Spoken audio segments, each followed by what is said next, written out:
We listen and we don't judge. One Piece edition. Let's go. First comment is from Zolifi.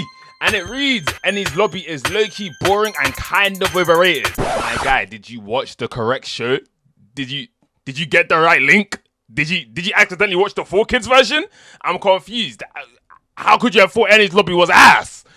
Eni's lobby is such a beautiful arc, bro. That's literally when all the Straw Hats got their power-ups for the first time. Like, that's what we saw the gears for Luffy. That's what we saw Ashura. That's what we saw flipping Sanji's flames, Jumble. Like, Nami got her weapon. No, Nami got her weapon in Alabasta. But, bro, these niggas was straight hooping. I don't know if you got the right link, my guy. I'm not gonna lie. You need to check that link and go rewatch Eni's lobby. I'm not gonna lie. Next, Jinbei is not really fitting in the Mugiwara crew. He is distorting the silliness atmosphere.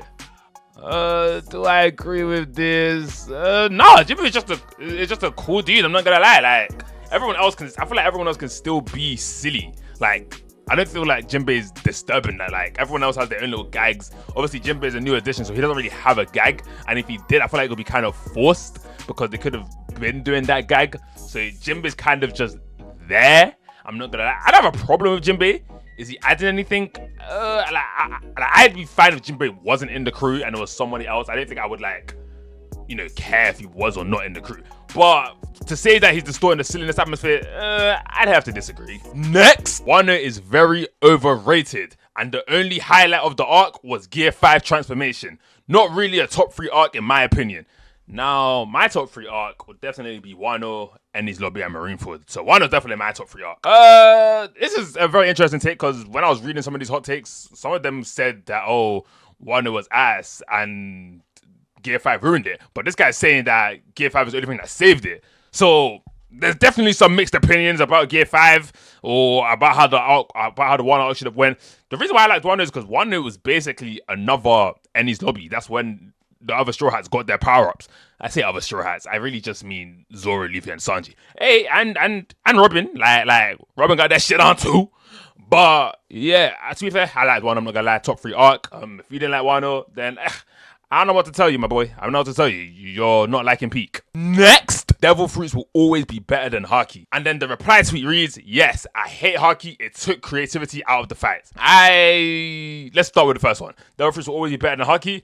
To an extent, I'm not gonna lie. I kind of like Haki. I'm not gonna lie. Like, especially Conqueror's Haki. I feel like that was so creative to have Conqueror's Haki. Like, when Haki was first introduced, like a power that could put everyone to sleep. Like, and that's how it was introduced. And then Oda just expanded on that with all the advanced types of Haki. Like, I'm not gonna lie, Haki itself was such a good power system. I really like it. I feel like the only way Haki's kind of going downhill now is that it's kind of hard to tell when a character's using a certain type of Haki. Like, some people don't know if people are using advanced Conqueror's Haki or not. Like, that's kind of hard. And, the terms of who should have Conqueror's Haki is also, I'm not gonna lie, I don't think it's Oda's fault. I think it's the community's fault for forcing these agendas that, this person should definitely have Conqueror's Haki or this person should not.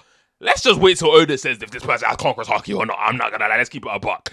Now, did Haki take the creativity out of fights? I guess in a sense, because Devil Fruits was the way people were fighting. But at the same time, Oda didn't want everyone to have a Devil Fruit. And I wouldn't want everyone to just have a Devil Fruit. So how else are these people actually meant to fight? Like, if Haki was not introduced, how else would you have beat Logia types? Like, there's literally no way you could beat them. Did you expect everyone to be like Luffy and just run around with water to fight these Logia people? No, that was not going to happen. So there was really no other way but for Oda to introduce Haki. I don't think it ruined the creativity. If you have a Devil Fruit, like, Oda literally brought in flipping Awakenings for Devil Fruits to literally increase the hype of Devil Fruits even more. Like, a Devil Fruit is still very much vital to have in One Piece. Next, Chopper's fight scenes are really boring post time skip. He has 8 forms he can freely transform into whenever he wants, and yet all he does is use Kung Fu Point and maybe once or twice a Monster Point. Also, Kung Fu Point is the least interesting point. I hate that fucking thing. Is it? It's not really that useless. Isn't Kung Fu Point like his main fighting stance? Oh no, it's Kung Fu Point and like the other big thing, this thing. And yeah, to be fair, I can't lie, Chopper. To be fair, I don't really Chopper's fights. Chopper's merchandise, man. I'm not gonna lie. Chopper's literally merchandise now. I'm not gonna lie. When they introduced Monster Point in Eni's lobby, that shit was kind of cool. Now that shit kind of weak, kind of Mickey, I'm not gonna lie. But to be fair, I should have known Monster Point was gonna be ass the moment Kuma slapped the hell out of Chopper and Monster Point. Like, damn. But yeah, coffee was not the worst point though. The worst point is probably, you know, that round thing. I don't know what point that is, but yeah, I don't think I'm really interested in Chopper's fights. I don't think we're meant to be that invested in Chopper's fights. Next, Zoro fans should stop inflating him with powers he doesn't have and demand more development and story for the character. Please, Zoro is too good to be limited to I'm strong, serious, and cool. What will you do about it? You see, Negan anime. I'm not even gonna say Negan anime. Niggas don't like a character just being a cool character, just a calm character, like just a likable character.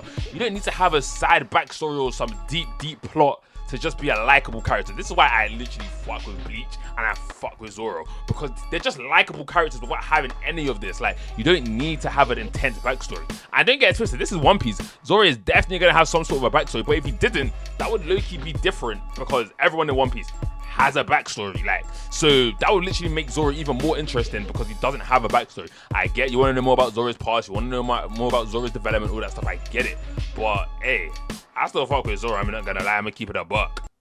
And I'm not gonna lie, that's the end of this video, bro. If you have any more One Piece hot takes, leave them down in the comments. I'm gonna go through them. Make sure you like, comment, and subscribe. And hey, deuces, my people.